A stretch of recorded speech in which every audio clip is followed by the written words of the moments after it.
Some noises can drive a dog crazy. AnimalWised shares the 5 sounds dogs hate the most.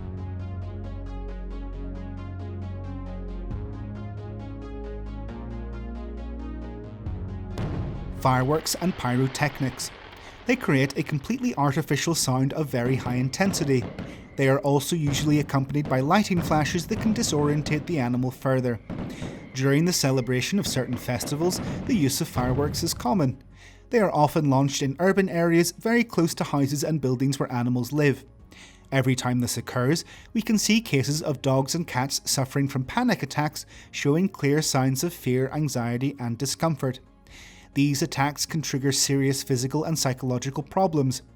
Guardians who live in areas where the use of fireworks is common are usually recommended to gradually accustom their companion dogs to noise, starting when they are puppies. This helps to prevent them from developing a phobia in adulthood.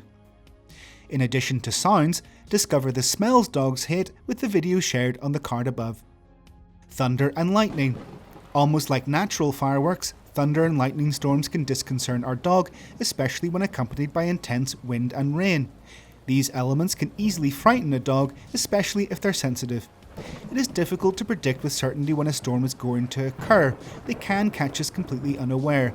If your dog is frightened by the noise of thunder, we recommend placing their bed in a room that is as isolated as possible, turning the lights down low and playing some soft music.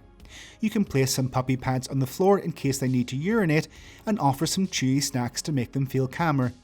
If you know a storm is approaching, you can anticipate it and place canine appeasing pheromones in the room to help your dog feel calm. Traffic sound. Dogs who live with their guardians in the centre of large cities tend to be more accustomed to this type of noise, but this doesn't mean that constant traffic noise is something they enjoy. During their most sensitive stage of development from approximately 3 weeks to 3 months, some dogs will not have experienced this type of situation. They can be very susceptible to being scared when taken for a walk in the street after this period. For this reason, it's essential that the puppy becomes familiar with everything in their surroundings, even when they need to start by being held by their guardian. It is also important to get away from the hustle and bustle of the city from time to time. Go for a walk in the countryside or on the beach and your dog will thank you. Noises emitted by household appliances. We have been hearing the noise of the washing machine, vacuum cleaner and dishwasher all our lives. However, our dog is capable of perceiving these and other sounds very differently. Certain devices emit high frequencies that we cannot perceive, but which drive our dog crazy. Using electrical appliances at home is inevitable. For this reason, it is vitally important to introduce sounds to the dog, doing so from a very early age so they do not become frightened when they are adults. For example, it is advisable to associate the sound of the hairdryer with positive experiences. This will be particularly helpful when drying the animal after a bath and avoiding panic. You should also create a rest area in a quiet part of the home and close the doors when you use noisy devices. Ultrasound devices. Dogs can hear sound frequencies that reach up to 60,000 or 65,000 Hz. These frequencies are much higher than that we are capable of hearing.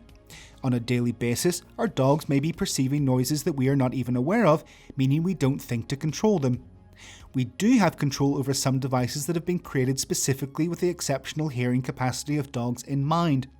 We are referring to whistles, anti-barking products and other devices created for dog training. The use of these devices is sometimes abused, resulting in significant discomfort to animals. Our recommendation is not to use these devices and seek the help and advice of a professional ethologist to work on any behavioural problem. This will involve ensuring we provide better training and education to solve these issues. If you want to continue learning about dog behaviour, don't miss the playlist we share here. What sounds does your dog hate? Share them in the comments and we'll see you next time.